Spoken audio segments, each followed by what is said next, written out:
All right, here's our video review for Don't Breathe 2. Safe to say we were very big fans of the first Don't Breathe. Very much. I thought it was great. The first one, I thought it was very, very suspenseful, especially seeing it in the theater. And I actually, when that movie came out, I actually tried to hold my breath in the moments that you should have, and that was a fun time. I automatically held mine. That first movie was suspenseful. So yeah, I didn't really know what to expect going into this because the trailer, well, first the first movie ends with the characters, the protagonist from that film, going off.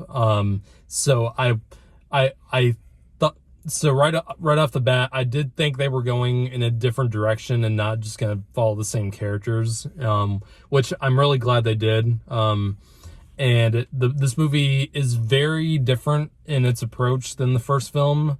Very much. As the blind man, played by Stephen Lang, is technically the protagonist in this film because you were following him throughout the story, and he is the main focus this time instead of being the main antagonist, which I will talk about in a few minutes. But I'll let you go first. What'd you think about Don't Breathe 2? I thought it was very wonderful. It, like he said, it is very, well, it's not very different, but it is different from Don't Breathe 2. Whereas Don't Breathe 1 was horror thriller, this is more thriller action. But not too much action, of course. Just some fights, of course. Yeah, I actually did enjoy the film quite a bit more than I thought I would. Same. Because watching the trailer, I thought it was Fede Alvarez who directed the first film. He did not return for this one, which I found out like right after the trailer came out. I was like, oh, he didn't. That did worry me a bit because I think part of the reason why the first film works so well was because of Fede Alvarez's direction and how he utilized foreshadowing with his camera movements, and I thought that was one of my favorite parts about the original film. And they did do well with that though in this one. Not as much. This film, even though it does have a different director, it still does feel like the first film in terms of the style. There's a lot of really interesting tracking shots. There's one tracking shot, and if you've seen the movie, you probably know what I'm talking about, where the little girl in the film, who is the main focus of this story, is that the plot of this film, to sum it up real quick, the blind man has a daughter in this film, and it's been some time since the first film. It's been about like 8 or 9 years, and so we cut to 8 years later from the first film, and the blind man has a daughter, and they have a good bond together. And then this group of thugs break into their house, and they're after the daughter in this time. And the blind man has to basically, protect her. The tracking shot I'm talking about is this one tracking shot that's about 5 minutes long, estimated, where the little girl is trying to sneak away in the house from this group of thugs, and these guys are heavily skilled. These guys are not just pushovers. They're very smart. They're very clever. They don't make too many dumb mistakes. And there's this one nice long shot of watching the girl sneak past each and every one of them, and it's very thrilling. And there's a couple of shots like that throughout the film. Very well done in terms of that. It definitely does still have it still has the feel of the first film. It's just with some key differences. One, of course, the blind man is the protagonist in the film.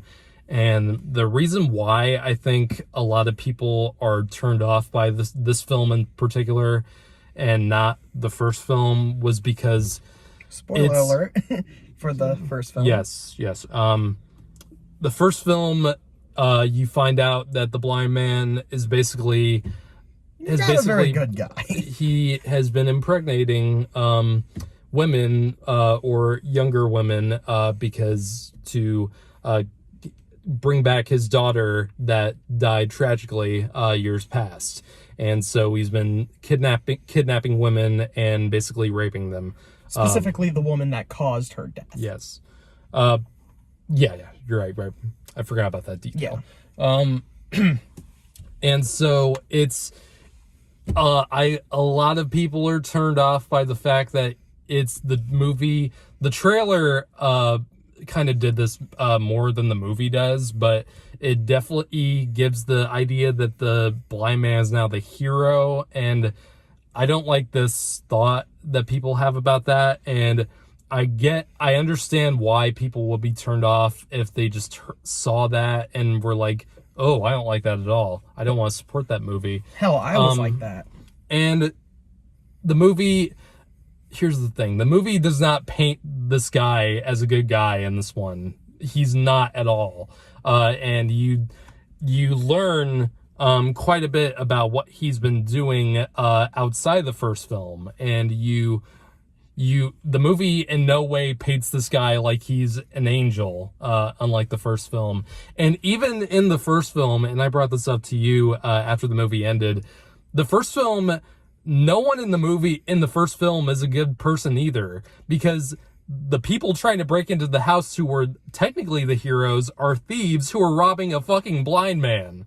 That's not a hero. That's a scumbag. Yeah, at the beginning, the blind man was the good guy until you find out that he has this woman locked up in his basement. There are a few twists in the movie, so we definitely won't spoil that. But my point is, people just need to do a little bit of digging up before they just judge a movie based on what the marketing says. Because yes, the marketing and does say the blind man's the protagonist, and that paints him in that light. That is correct, but there's more to it. There's more to to what's going on beyond just surface level stuff. That's something I wanted to get across, because that's actually been a really hot topic of debate since the trailer for the movie dropped about a couple months ago. So yeah, the movie in no way paints this guy as a good guy.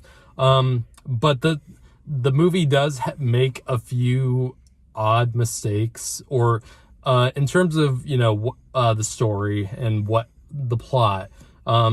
There's some things, and I don't want to spoil them, but some things were a little muddled and were a little messy. And I definitely agree with that standpoint. The film is not as good as the first film. Let's just get that out of the way. It's not. But it's still a very good sequel. It's a good fun time. It's got a lot of suspenseful moments. The violence is ramped up way higher than the first film. If you're going in to see some good carnage, then you'll get a kick out of this. And it definitely gives a little bit more character to the blind man throughout, which I was not expecting personally, but I think the movie, giving it credit, definitely does do that, and doesn't, like I said, doesn't paint him as a good guy. So I'm gonna give the film a 7.5 out of 10. I actually really enjoyed it. I'm gonna give it an 8.5 out of 10, but I am a person who goes usually just purely out of enjoyment. I very, very much enjoyed this film. Mm-hmm. Yeah. I don't think there's going to be any more Don't Breathes, because this movie ends a certain way, and I don't know if they're going to do any more.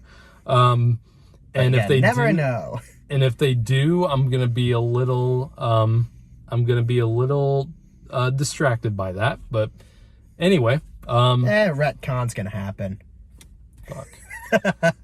See ya.